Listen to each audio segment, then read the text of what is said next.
the DB-04. What about the DB-06? What did it add to the DB-04, and how does it differ from that? Yeah, so what the DB-06 added was it added not only the HER2 low, which is defined as the 1+ and 2+, the FISH negative, but it also added that ultra low category, HER2 0.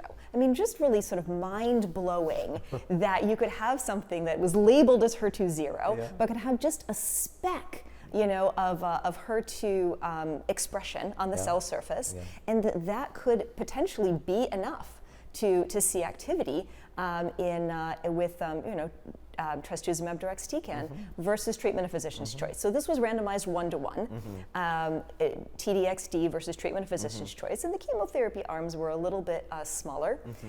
It was just the taxanes and capecitabine.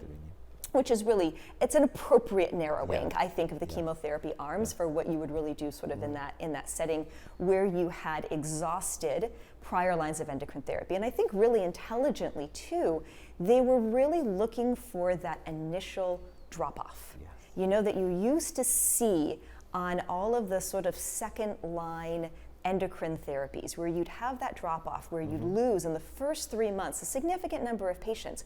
Who were those patients and how are we going to treat them? Because maybe they were not going to be really long-term, robust, or even, second line or third line endocrine therapy responders. And so they were looking for those patients in DB-06, and they found them in the patients who had either progressed on their adjuvant endocrine therapy or who had progressed within less than a year of their first-line metastatic therapy. So we're really looking at a high-risk population here.